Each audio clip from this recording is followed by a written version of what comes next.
bersyukur kepada Allah dengan mengucapkan Alhamdulillahi Rabbil Alamin. Berselawat kepada Rasulullah dengan mengucapkan Allahumma salli ala Sayyidina Muhammad wa ala ali Sayyidina Muhammad. Allahumma salli wa sallim wa barik alaih. Yang sama-sama kita hormati Bapak Ketua beserta seluruh pengurus Masjid Al-Qalam, hadirin hadirat, muslimin muslimat, alim ulama, sedik pandai, tokoh masyarakat. InsyaAllah kita semua dimuliakan Allah Subhanahu wa ta'ala. Amin ya rabbal alamin. Judul kita subuh ini sebagaimana tertulis, untuk apa kita hidup. Itulah agaknya yang dibicarakan ibu-ibu di atas sampai ribut betul. Untuk apa kita ini hidup? Pertanyaan ini tidak bisa dijawab oleh akal manusia. Makanya Sokrates, seorang filosof dulu Yunani, berkata, untuk menjawab mengapa kita hidup, perlu hidup 500 tahun lamanya. Tak cukup umur. Mau pikir, untuk apa kita hidup? Sampai akhirnya karena tidak sanggup akal itu menjawab, maka diutuslah Nabi Muhammad sallallahu alaihi wasallam. Mata saya hanya bisa melihat apa yang ada dalam masjid ini saja. Saya tak tahu berapa banyak jamaah di luar. Maka karena mata ini terbatas, saya ini manusia yang lemah. Telinga juga hanya bisa mendengar apa yang dibicarakan sekeliling dan atas saja. Apa yang dibicarakan orang di luar sana saya tak tahu. Maka saya manusia yang lemah. Akal juga begitu, tidak bisa menangkap saya ini habis mati nanti mau kemana. Maka saya manusia lemah. Allah Maha tahu, maka dia kirimlah salah satu makhluknya ingin menjelaskan kau untuk apa, sedang di mana dan akan kemana. Dan makhluk itu bernama Nabi Muhammad sallallahu alaihi wasallam. Untuk apa hidup? Langsung dijawab, wa ma khalaqtul jinna wal insa illa liya'budun. Tidak ada makhluk yang kuciptakan, baik jin maupun manusia, kecuali untuk beribadah. Cara beribadahnya bagaimana? Langsung dijawab, wa ma arsalnaka illa rahmatan lil alamin. Bagaimana cara perbuatannya? Langsung dijawab, laqad kana lakum fi rasulillahi uswatun hasanah.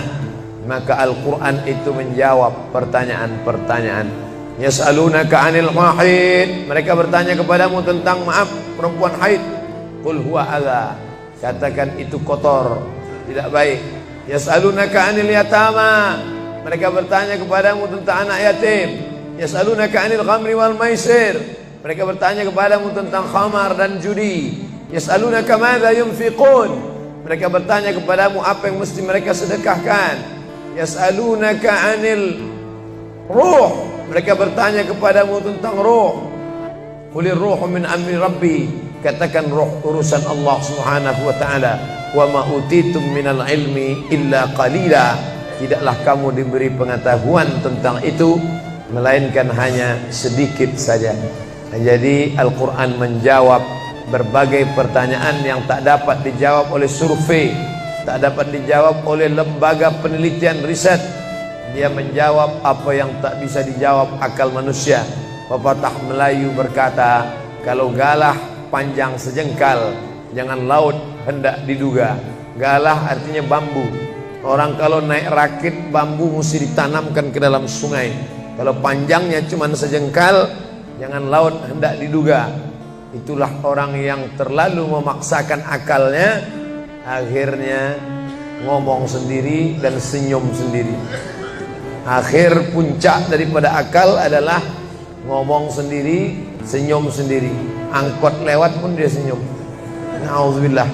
Oleh sebab itu kita yang sangat rendah, hina ini mengaku lemah. Aku berserah kepada Engkau ya Allah. berserah itu bahasa Arabnya istislam. Makanya kita ini tadi mengaku di hadapan Allah hanifan musliman, aku condong kepada kebenaran, musliman, dan aku hanya berserah diri kepada Engkau ya Allah ya Rabbal Alamin. Makanya apa kata Allah kita ikut. Padahal ini akhir pekan, weekend, maunya santai, tapi kita ikut apa kata Allah Subhanahu wa taala. Bangun subuh ikut. Padahal ini mestinya santai di rumah, tidur-tiduran, membalaskan sakit hati hari Senin, hari Selasa, hari Rabu, hari Kamis, hari Jumat. Ini hari Sabtu, tapi justru hari Sabtu bersusah payah, berdingin-dingin di luar. Bahkan kabarnya jam 3 sudah ada yang datang ke masjid ini. Bahkan ada yang mabit di samping danau. Bayangkan itu, orang mabit di Musdalifah, yang mabit di samping danau. Oleh sebab itu maka ini apa yang membuat makhluk ini bisa begini? Itu semua adalah orang-orang yang mengerti untuk apa kita hidup. Karena hidup adalah untuk beribadah. Bangun tadi dari tidur langsung beribadah. Buka mata, ibadah pertama adalah zikir. Alhamdulillahillazi ahyana ba'dama amatana wa ilaihin nusyur. Masuk kamar mandi, tempat najis, kotor, bau, kotoran, tempat setan, tapi tetap menjadi ibadah. Dalam WC-nya pun ibadah. Dia masuk lagi ke kiri, dia katakan Allahumma inni a'udzubika minal khubusi wal khaba'is. Keluar dari kamar mandi itu ibadah juga. Dia langkah kaki kanan, dia katakan ghufranaka, ghufranaka, maafkan aku ya Allah. Mengapa dia minta maaf keluar dari WC? Karena selama di WC dia tidak menyebut Allah. Lidah yang diciptakan untuk beribadah, selama di dalam tidak beribadah, maka ibadah di dalam WC hanya hatinya saja berzikir. Tak boleh menyambut seruan azan. Terdengar suara azan masuk ke WC, Allahu Akbar, Allahu Akbar, Allahu Akbar. Oh, tak boleh. Tak boleh mengucapkan salam. Assalamualaikum, Nabi diam. Assalamualaikum, Nabi diam. 3 kali diucap, Nabi diam.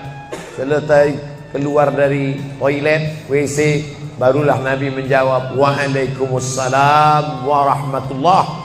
Karena tidak boleh menyebut nama Allah, maka minta ampun keluar dari WC. Karena lidah yang semestinya dipakai untuk menyebutmu ya Allah, berzikir mengingatmu ya Allah, tadi tak kupakai selama beberapa menit di dalam.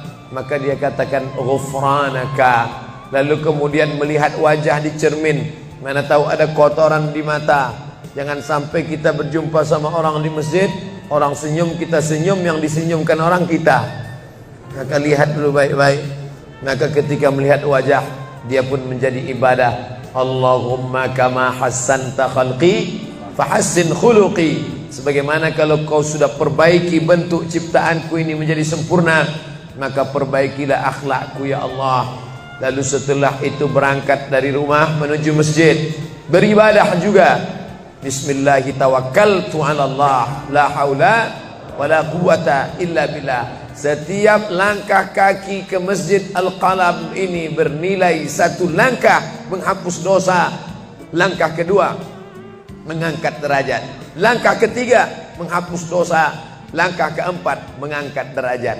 Tidak tanggung-tanggung, derajatnya diangkat Allah. Siapa yang duluan datang langsung dapat di depan. Tapi ada orang terlambat tetap tinggi juga derajatnya. Mana dia? Ini yang di atas. Siapa bilang perempuan direndahkan, dihinakan? Perempuan dimuliakan. Mana contoh perempuan dimuliakan? Kalau mau tahu, datanglah ke Masjid Al-Qalam. Perempuan dimuliakan. Bapak Ibu yang dimuliakan Allah, masuk ke dalam masjid, langkah kaki kanan, Allahumma inni as'aluka min fadlik. Itu doa nanti keluar.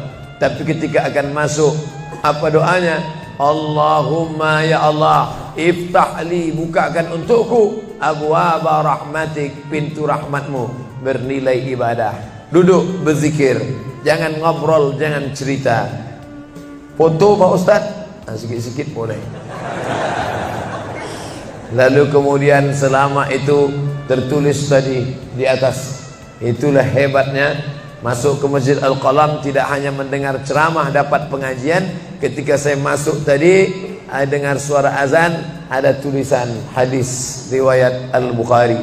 Siapa yang mendengar seruan azan lalu menyambut seperti bunyi yang diucapkan muazzin, kecuali pada hayya 'alas shalah, hayya 'alal falah, dia baca la haula wala quwata illa billah, ditutup dengan doa wasilah. Allahumma rabba hadhihi da'wati tammah wassalatil qa'imah, dimintakan untuk Nabi Muhammad, ati sayyidina Muhammadanil wasilah wal fadilah wasyarafa wad darajatal aliyatar rafi'ah. Yang kelima, wa ba'athullahumma maqaman mahmuda alladhi wa'adtah innaka la tukhliful mi'ad. Maka kata Nabi, halat laku syafaati yaumal qiyamah, layaklah dia mendapat syafaatku hari kiamat. Makanya selama duduk di depan tadi, tak ada satupun yang ngobrol, semuanya menyambut seruan azan. Allahu Akbar, Allahu Akbar, Allahu Akbar, Allahu Akbar. Ada kawan sebelah ngajak ngobrol, gimana bro program mancing kita? Allahu Akbar, Allahu Akbar. Nah, ini cerita tak tentu arah. Ini kita sedang beribadah kepada Allah Subhanahu wa ta'ala. Lalu kemudian selesai azan, salat sunat yang balasan pahalanya khairum minad dunya wa ma fiha, lebih baik daripada dunia dan seisinya. Apa itu? Qabliyah subuh. Sampai-sampai andai terlambat qabliyah subuh, tetap boleh dilaksanakan setelah subuh. Habis salat subuh barulah dilaksanakan qabliyah subuh. Tapi kalau sudah sama-sama ngaji, tapi kalau nanti pulang kampung, justru sekarang orang di kota ngaji, di kampung tidak ngaji. Zaman dulu di kampung ngaji, di kota tidak ngaji. Sekarang dunia sudah mau kiamat. Di kampung orang ngaji, di kampung orang tidak ngaji. Kenapa? Parabola masuk desa. Oleh sebab itu, maka kalau di kampung itu tidak ada pengajian, mereka tidak tahu bahwa qabliyah subuh diganti setelah subuh. Nanti pas mau bulan puasa pulang kampung, jangan qabliyah subuh setelah subuh. Karena nanti begitu mereka lihat, loh apa tuh? Sejak tinggal di Bekasi ikut aliran sesat. Dan dia tidak tahu bahwa sholat qabliyah subuh itu jangan sampai tinggal. Andai tertinggal, tetap dilaksanakan setelah sholat subuh. Ayatnya diatur. Ayat pertama, qul ya ayyuhal kafirun. Ayat yang kedua, qul huwallahu ahad, Allahu samad, lam yalid wa lam yulad wa lam yakul lahu kufuwan ahad. Andai masuk ke dalam masjid, kebetulan jamnya langsung nampak kelihatan, iqamat tinggal 2 menit lagi, iqamat 2 menit. Tak mungkin sholat 4 rakaat. Pilihannya tahiyatul masjid atau qabliyah, qabliyah atau tahiyatul masjid. Kalau melaksanakan tahiyatul masjid tidak dapat qabliyah. Tapi kalau melaksanakan qabliyah, automatically dapat tahiyatul masjid. Oleh sebab itu, andai terlambat, waktu tinggal 2 menit, maka laksanakanlah qabliyah subuh. Tapi jangan gara-gara ini terlambat terus. Yang paling afdal cepat datang. Apa kata jamaah? Yang lambat kan ustaz, kami cepat datang. Bapak ibu yang dimuliakan Allah Subhanahu wa ta'ala, selesai itu salat subuh. Kalau qabliyahnya lebih baik daripada dunia dan seisinya, apalagi salat subuhnya. Begitulah. Kalau qabliyahnya saja yang pendek ayatnya lebih baik daripada dunia dan seisinya, apalagi solat subuhnya. Lalu pahala solat subuh itu apa? Tak ada yang tahu. Makanya kata Nabi, lau ya'lamuna ma fil atamati was subhi, andai mereka tahu pahala solat subuh berjamaah, la atauhuma habwan, mereka akan datang ke Masjid Al-Qalam walaupun merangkak. Habwan, lumpuh, sakit kakinya, dia akan datang. Kursi roda tak ada, yang mendorong tak ada, datang dia ke masjid ini walaupun merangkak. Kenapa mereka tidak datang? Karena mereka tidak tahu. Kenapa mereka tidak tahu? Karena mereka memang tidak cari tahu dan tak mau tahu. Dan sampai masanya mereka nanti akan menyesal saat melihat orang-orang mendapatkan balasan muttaqiina fiha 'alal ara'ik Mereka duduk di atas kursi-kursi istana surga, tersenyum melihat orang-orang yang dulu tak peduli pada sholat subuh. Mudah-mudahan kita semua istiqomah insyaallah. Jadi Ustadz, kalau hidup ini cuma untuk ibadah, sholat, masjid, baca Quran, zikir, gimana kami mau mencari nafkah? Gimana kami mau buka ruko? Gimana kami mau bisnis? Gimana kami mau tanam kelapa sawit? Gimana kami mau proyek batubara? Gimana kami mau ternak ikan? Ini mesti dipahami bahwa ibadah itu dibagi dua. Satu namanya ibadah mahdah, pure, original, murni, tidak bercampur dengan apa-apa. Yang satu lagi tidak ibadah tapi bernilai. Nah, ini mesti dipahami. Bapak yang masuk kantor dari jam 8 pagi sampai jam 4 sore itu ibadah. Karena kalau itu tidak ibadah, habislah waktu kita. Makanya yang bekerja niatkan ibadah. Sehingga kalau istrinya nanya, "Mas kok lama pulang?" Ibadah nih, Mas. Tapi jangan gara-gara ini di kantor itu ibadah, lalu ketika azan di masjid kantor berkumandang, hayya 'alas shalah, dia terus ngetik, "Mas, ayo ke masjid." Enggak, ini pun juga ibadah. Kau ibadah aja ke sana, aku ibadah di sini. Itu juga enggak benar. Karena ibadah itu dibagi dua. Satu yang murni, pure, tidak bercampur dengan apapun, namanya ibadah mahdah. Salat, baca Quran, zikir, iktikaf. Tapi ada satu lagi tidak ibadah, tapi kalau diniatkan dia bernilai ibadah. Termasuk ibu-ibu yang hamil 9 bulan 10 hari, itu ibadah. Kalaulah 9 bulan 10 hari itu tidak ibadah, betapa tidak adilnya Allah. Masa kita yang duduk-duduk di masjid dapat pahala ibadah, dia yang muntahnya, yang ngidapnya tak dapat ibadah. Tadi malam begitu sampai di airport langsung SMS masuk, "Ustadz, keluar dari pintu berapa? Ini ada perempuan ngidam mau ketemu."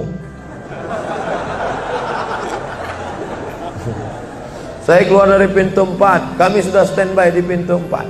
Lantai berapa? Lantai paling atas. Oke, sampai di sana lihat perempuan tidak pakai jilbab, pakai celana jeans. Saya udah mau marah. Ini kenapa? Mohon maaf Pak Ustadz, non muslim. Astagfirullah. Rupanya non muslim hamil ngidam mau jumpa Ustadz Somad.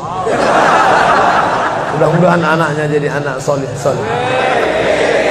Biasa. Allahu Akbar. Bernilai ibadah. Lalu yang dapat pahala dari itu siapa?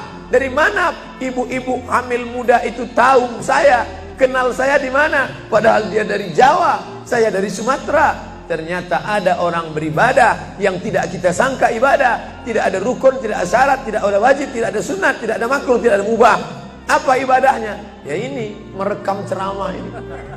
Merekam ceramah ini ibadah. Memoto itu ibadah. Bayangkan resiko tukang foto.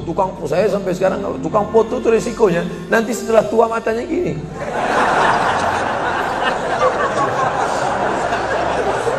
Tapi kalau mereka niatkan ikhlas untuk ibadah, maka insya Allah sehat walafiat. Ya, sampai sekarang yang banyak moto-moto ustadz itu mana ada, matanya tetap aja sehat.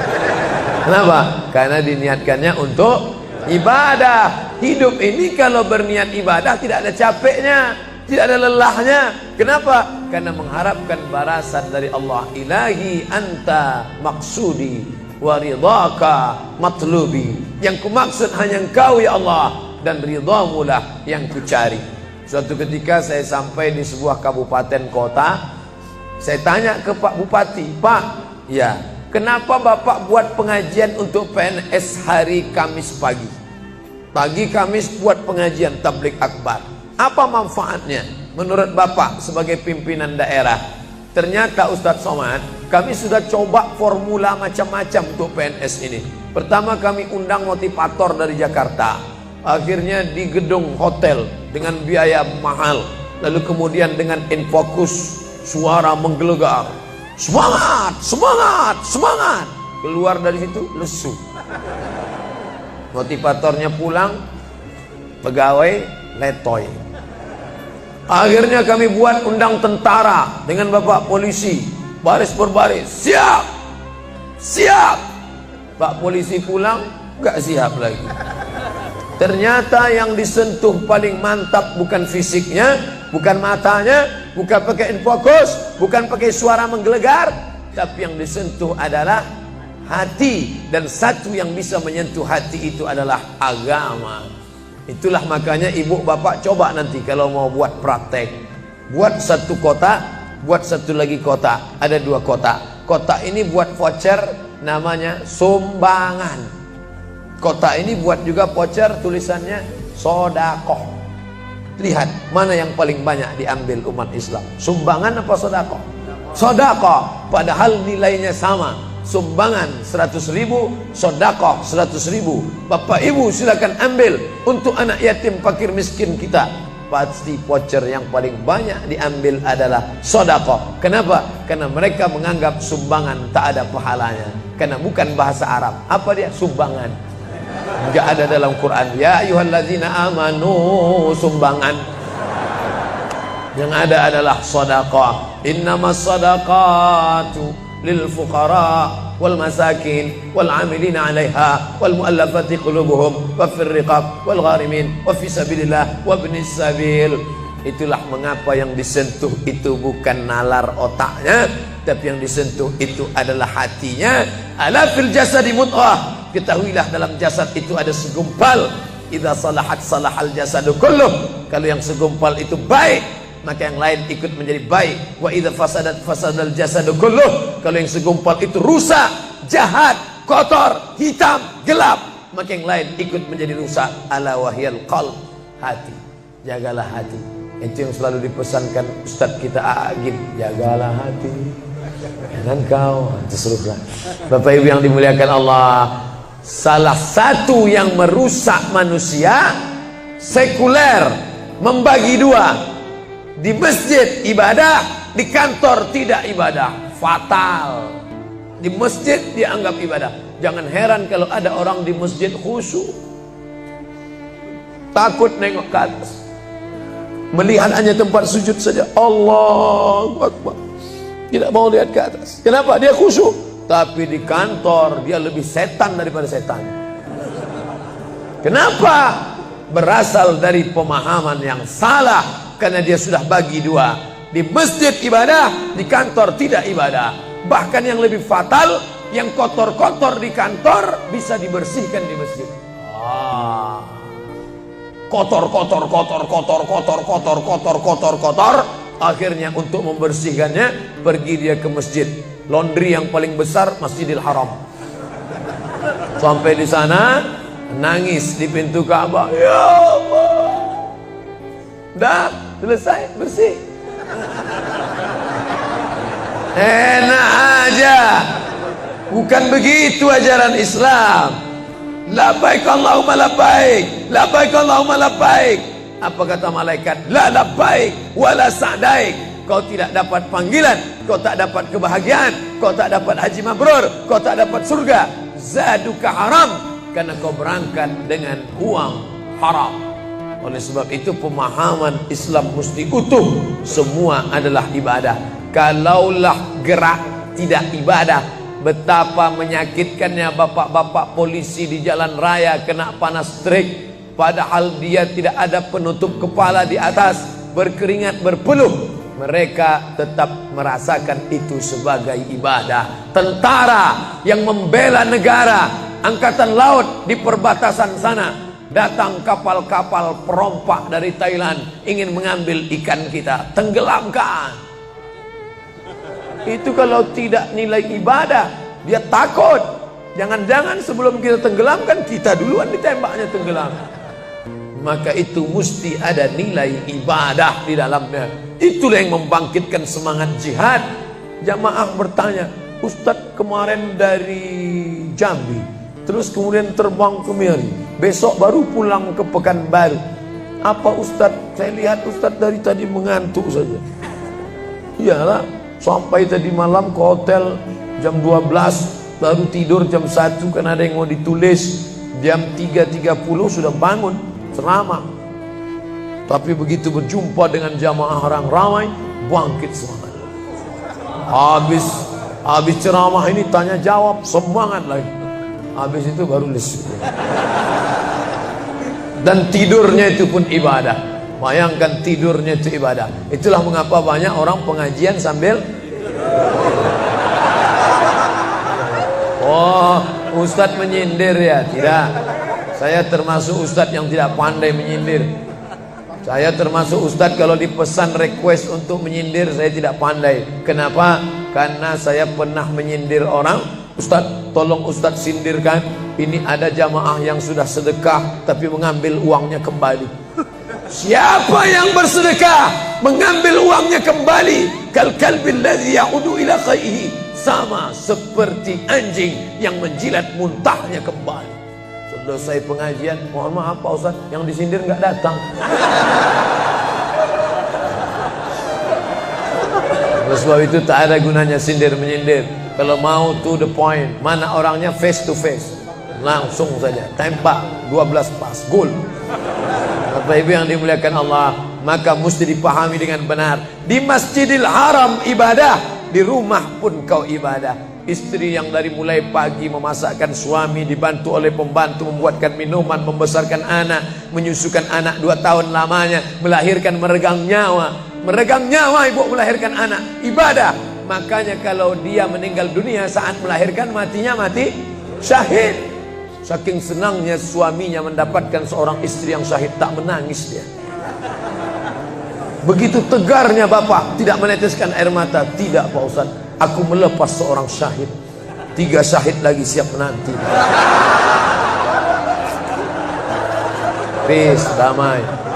Biasanya ibu-ibu kalau bawa cerita ini, kalau gini pulang aja lah kita kan. Jangan bercanda, serius sekali.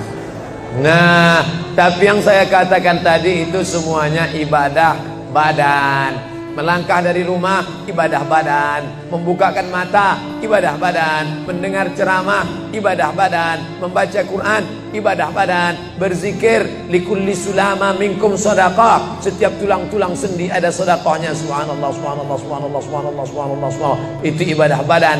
Tapi ada bukan ibadah badan. Apa dia? Itulah yang 7 macam. Zakat, wakaf, infak, sedekah, wasiat, hibah, ghanimah. Nah, itu ibadah harta. Mana yang lebih banyak? Ibadah harta apa ibadah badan? Ibadah badan. Kalau ibadah harta tak banyak. Zakat, wakaf, infak, sedekah, wasiat, hibah, ghanimah, rampasan perang. Tapi kalau ibadah badan, setiap gerak adalah ibadah. Makanya kita mesti bergerak. Di kulli harakah barakah. Setiap ada gerak pasti ada berkah. Makanya tak boleh tidak bergerak. Air sumur kalau tidak ditimba, air itu akan busuk, butek, warnanya pun tidak ada seperti minyak di atas. Mata air mesti terus berganti. Darah harus tetap mengalir, jantung harus tetap berdetak. Makanya jangan pernah kosong dari aktivitas. Fa idza farata fansab. Selesai dari satu ibadah, pindah ibadah lain. Selesai ibadah tegak, pindah ibadah ruku. Habis ibadah ruku, pindah ibadah tegak. Habis ibadah tegak, pindah ibadah sujud. Habis ibadah sujud, pindah antara 2 sujud. Selesai sudah salat, lalu kemudian puasa. Selesai puasa, lalu kemudian berzakat. Selesai zakat, lalu kemudian mengitari Ka'bah. Subhanallah walhamdulillah wa la ilaha illallah wallahu akbar. Selesai itu melontar jumrah. Selesai itu menggunting rambut. Selesai itu berzikir. Tidak pernah kosong. Sampai kapan? Sampai malaikat maut mencabut nyawa dan ucapan terakhir yang keluar dari mulut adalah la ilaha illallah. Itulah jawaban tentang pertanyaan untuk apa kita hidup di dunia. Nanti kalau ada anak, ibu, bapak, tetangga, kawan, sahabat, handai tolan bertanya, untuk apa kita ini hidup? Tak usah jawab, putarkan aja videonya. Itulah enaknya zaman sekarang. Kalau dulu mesti diingat. Saya dulu pulang sholat Jumat, mak saya manggil, sini, ya mak, ceritakan apa isi khutbah khotib tadi di masjid. Gini. Itulah awal saya ceramah. Jadi saya paham mengapa saya menjadi ceramah sekarang. Dan saya tidak pernah merasa menceramahi bapak ibu. Saya tidak pernah merasa mengguru-gurui. Saya hanya seperti seorang anak sedang bercerita pada ibunya saja. Tadi mak, kata khotib itu begini. Anak sekarang enggak. Apa kata khotib tadi? Ini MP3-nya. Bapak Ibu yang dimuliakan Allah Subhanahu wa taala, ibu yang mendidik anak-anak ibu ibadahnya luar biasa. Itulah mengapa ibu lebih tinggi derajatnya daripada laki-laki. Ilzam rijlaiha, kau urus tapak kakinya, fatammal jannah, kau dapati surga di sana. Di bawah tapak kakinya surga, al jannatu surga, tahta di bawah aqdam kaki al ummahat, ibu-ibu. Kenapa begitu? Karena ibadah dia yang luar biasa tidak bisa dilakukan oleh laki-laki. Salat kita bisa, puasa kita bisa, tawaf kita bisa, sa'i kita bisa, melontar jumrah kita bisa, tahallul kita bisa. Tapi ada yang kita tak bisa. Apa dia? Mengandung. Kita tak bisa. Siapa yang mau coba mengandung, keluar dari sini, ambil bola voli, ikat di perut. Melahirkan kita tak bisa. Siapa ingin coba melahirkan, keluar dari sini, telanlah jeruk bulat-bulat. Habis itu keluarkan bulat-bulat. Menyusukan kita tak bisa, dan itu ibadah. Tapi bukan ibadah mahdha. Dia tidak selevel dengan sholat, zakat, puasa, haji. Tapi ibadah ini berkualitas. Ibadah badan sudah, ibadah harta sudah. Ada ibadah yang terakhir, yang ketiga. Kalau ibadah badan berkeringat, lelah, capek. Ibadah harta, duit habis. Tapi ada ibadah satu lagi, tak nampak di mata. Apa dia? Ibadah hati. Itulah dia ikhlas. Orang yang ikhlas tak tampak. Ikhlas, ridha, qanaah, tawakal, zikir, muhasabah, muraqabah, tazkiyatun nafs, mensucikan hati dari penyakit hati, riya, sum'ah, takbur, sombong, hasad, busuk hati. Itu ibadah. Kenapa begitu? Disitulah letak adilnya Allah. Man bana masjidan, siapa yang bangun masjid, banallah mislahu baitan fil jannah, dibangunkan Allah untuknya satu istana di dalam surga. Bapak ibu yang ikut membangun masjid ini, mudah-mudahan diberikan Allah Ta'ala balasan melimpah ruah. Kami nggak bisa Pak Ustadz, jangankan bangun masjid, buat rumah kami aja kami nggak bisa. Allah Maha Adil. Kalau kau tidak bisa dengan ibadah harta, maka engkau dengan ibadah tangan. Apa dia? Ikut gotong royong masjid. Nampak ada pembangunan masjid, ikut ngecornya, pasangnya. Tapi dengan syarat menyelesaikan masalah. Jangan buat masalah. Man shalla isnatai asyrata raka'ah, siapa yang salat 12 rakaat fil yaumi wal lailah, sehari semalam, bunya lahu bihinna baitun fil jannah, dibangunkan untuknya satu istana di dalam surga. Sama macam orang yang bangun masjid, salat 12 rakaat. Kamu bisa bangun masjid? Bisa. Bagus. Kamu? Saya nggak bisa. Amal saya apa? Tenang, ada amal. Allah Maha Adil. Salat 12 rakaat. 2 rakaat sebelum subuh, 4 rakaat sebelum zuhur, 2 rakaat setelah zuhur, 2 rakaat setelah maghrib, 2 rakaat setelah isya. 12 rakaat. Saya nggak bisa Pak Ustadz, sedang terbaring di rumah sakit, kaki sakit, kepala sakit, hati sakit, jantung sakit. Stop, jangan lanjutkan. Aku tak sampai hati mendengar penderitaan. Jadi amal saya apa Pak Ustadz? Ada satu amalmu. Apa dia? Ridha, menerima takdir Allah Subhanahu wa ta'ala. Sakit Pak? Tidak. Kenapa? Sakitku hilangkan hatiku ridha. Man lam yasbir bibalai, siapa yang tak sabar dengan bala ujianku, walam yarda bi qada'i, yang tak ridha dengan takdirku, falyatlub rabban siwaya, carilah Tuhan selain aku. Kau sabar, kau ridha menerima itu. Apa balasannya? Lebih hebat daripada balasan orang yang bangun masjid, lebih besar daripada balasan 12 rakaat salat. Innama yuwaffas sabiruna ajrahum bighairi hisab. Orang yang sabar itu balasannya bighairi hisab, tak dapat dihitung, tak dapat dikira, unlimited. Begitulah Allah Maha Adil. Untuk apa kita hidup? Hidup untuk beribadah. Ibadah apa yang kita lakukan? Ibadah badan, ibadah harta, ibadah hati. Yang sudah melaksanakan tiga-tiganya, alhamdulillah. Yang baru melaksanakan satu, tambah. Yang satu pun belum, innalillah. Masjid ini besar. Kadang kita bangga masjid besar, rupanya APBN, anggaran pendapatan belanja negara. Bangga kita masjid megah, rupanya APBD, anggaran pendapatan belanja daerah. patutlah masjidnya di tengah hutan, karena di situ tanah yang murah. Akhirnya pemukiman masyarakat jauh, masjid di tengah jalan, masjid di tengah perjalanan luar kota, jauh dari pemukiman masyarakat. Masuk kita ke dalam, tai kambing yang ada di dalam. Tapi masjid ini megah, mewah, 2 lantai, lengkap dengan kubah yang besar. Ini swadaya masyarakat. Saya tahu ini dari mana? Jamaahnya cerita. Kalau tidak, mana saya tahu. Ini masjid ini asli swadaya Pak Ustaz. Lama membangunnya Pak? Enggak lama, sebentar saja. Sebentar saja, sekejap langsung terkumpul 7,6 miliar uang.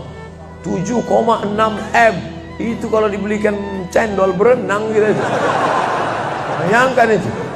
Bisa terkumpul masyarakat. Padahal ibadah yang paling berat, ibadah harta ini lah. Banyak orang kalau diajak iktikaf, banyak.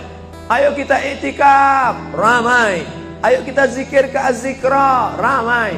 Jangan lupa besok zikir ke Az-Zikra, hari Ahad pertama, sekaligus acara live Damai Indonesiaku TV One bersama Ustadz Abdul Somad LCM. Tapi ada ibadah yang berat. Apa dia? Ibadah harta. Banyak orang ketika diajak muhasabah zikir malam, ya Allah, banyak dosa kami ya Allah, tapi dia susah menangis, meneteskan air mata. Tapi begitu lewat kota infak, memang menangis. Tak sampai hati melihat Bung Karno keluar dari dompet. Lewat kotak sodako infak, lama membuka dompet mencari patimuran. Nauzubillah. Mudah-mudahan kita tak termasuk golongan yang bakhil ini. Kenapa? Karena setan selalu asyaitan, setan ya'idukumul faqra, membisikkan kepakiran. Jangan beri, jangan beri, jangan beri, nanti kau susah, nanti anak kau tak makan, nanti kau dikeluarkan kerja, kau makan apa? Nanti kau mau beli rumah, nanti kau mau beli tanah, nanti kau mau beli mobil, nanti kau mau beli cincin, nanti kau mau beli kamera, nanti kau mau ganti HP, uangmu tak ada. Setan selalu berbisik-bisik. Lawan setan itu. Qul a'udzu birabbinas, malikin nas, ilahin nas, min syarril waswasil khannas, alladzi yuwaswisu fi sudurin nas, minal jinnati wan nas. Hanya saja kalau yang berbisik itu setan, kita baca ayat kursi, insya Allah dia kabur. Ini yang berbisik ini kawan kita. Kita bacakan ayat kursi, hafal pula dia dari kita lagi. Tapi tak apa-apa, tetap aja bacakan. Allahu la ilaha illa huwal hayyul qayyum, la ta'khudhuhu sinatun wa la naum. Hembuskan ke wajahnya. Bapak Ibu yang dimuliakan Allah, setelah ibadah 3 ini kita lakukan, ibadah badan sudah, sholat subuh sampai melimpah ruah ke belakang. Saya dengar suara hati tadi, lapor, tenda sudah penuh, sudah melimpah ke jalan. Masya Allah. Ibadah harta sudah 7,6 M. Ibadah hati sudah, sabar, ridha, qanaah, tawakal. Tapi jangan lupa, datang merusak yang 3 ini, perkelahian, merusak ukhuwah Islamiyah. Masjid yang besar, kalau sudah kelahi di dalamnya, tinggal kelahi, tak lagi ada persatuan. Masuk masjid bukan baca doa pintu masuk masjid, malah masuk masjid ngelihat kira-kira dia di mana ya. Oh dia di sana, gua di sini lah. Oh di sini, dia di sini. Sampai akhirnya suatu hari terlambat, lupa ngelihat. Allahu Akbar, rupanya dia di samping. Jangan kelahi. Wa'tasimu bihablillah, berpegang teguhlah dengan tali Allah. Tali Allah itu apa? Al-Quran dan Sunnah. Apalagi ulama, nggak ngerti Quran, nggak ngerti Sunnah, tanya ulama. Al-ulama warasatul anbiya. Wa'tasimu bihablillah, berpegang teguh dengan tali Allah. Wala tafarraqu, jangan berpecah belah. Coba lihat bunyi ayatnya. Andai ayat itu sampai bihablillah titik sudah cukup. Berpegang teguhlah dengan cara tali Allah, cukup. Mengapa ujungnya tetap ditutup? Wala tafarraqu, jangan berpecah belah. Karena banyak orang yang sudah baca Quran, sudah sholat, sudah puasa sunat, tapi hatinya pecah bercabang. Galah patah boleh disambung, kaca retak boleh direkat, hati rusak kemana obat akan dicari. Oleh sebab itu kalau ada fitnah-fitnah, tabayun, klarifikasi. Jangan suudzon. Ijtanibu katsiran minaz-zan. Kepengurusan masyarakat, jamaah, sayang kebersamaan rusak. Gara-gara apa? Gara-gara nila setitik rusak susu sebelanga.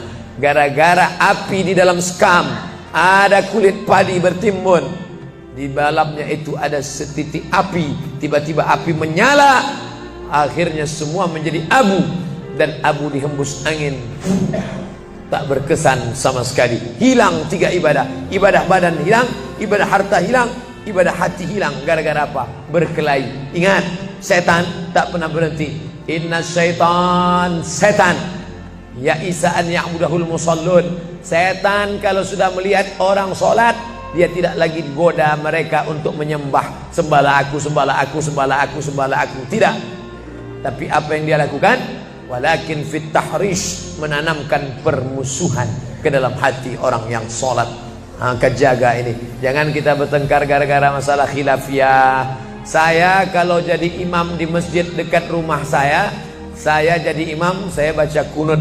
Dan imam-imam dekat rumah saya itu saya pesan harus baca kunut, karena saya berpegang mazhab Syafi'i. Tapi ketika sholat di Masjid Al-Qalam, saya tidak tahu jamaah di sini pakai kunut apa tidak. Saya tidak ingin merusak kebiasaan mereka. Mana tahu mereka ikut mazhab Hambali, mana tahu mereka Muhammadiyah, saya tidak tahu. Maka ketika diminta jadi imam, Ustaz jadi imam, batuk. Saya tak mau merusak, biarlah imam tetap saja. Rupanya imam di Masjid Al-Qalam tidak baca kunut, ya saya tetap ikut sholat. Apakah perlu saya ulang sholat saya? Tidak. Sholat saya sah, karena apapun ormasmu, apapun mazhabmu, mau NU, mau Muhammadiyah, mau Perti, mau Persis, mau Al-Irsyad, mau Jamaah Tabligh, mau FPI, mau mazhab Hanafi, mazhab Maliki, mazhab Syafi'i, mazhab Hambali, semuanya sepakat sholat subuh itu wajib.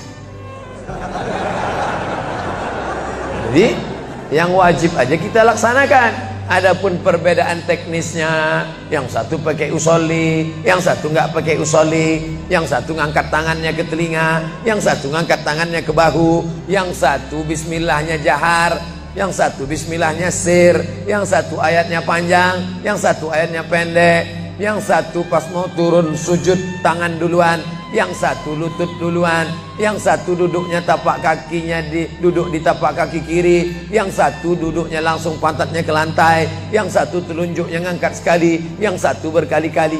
Itu masalah teknis simple sederhana. Ada masalah yang lebih besar. Apa masalah kita yang lebih besar? Membeli tanah baru untuk buat sekolah Islam, membeli tanah baru, ruko baru untuk buat apa? 212 mat, kita mat. Orang Islam belanja di warung Islam. Alangkah indahnya, selesai acara sholat subuh bersama, pengajian bersama, selesai itu belanja beras minyak goreng bersama. Serbu. Sehingga bangkitlah ekonomi umat. Berapa pegawai bisa ditampung bekerja? Langsung membeli beras ke tempat-tempat tanaman masyarakat, sehingga mereka tidak menjadi korban rentenir. Musim menanam diulur, kasih pinjaman pupuk, pinjaman tanah.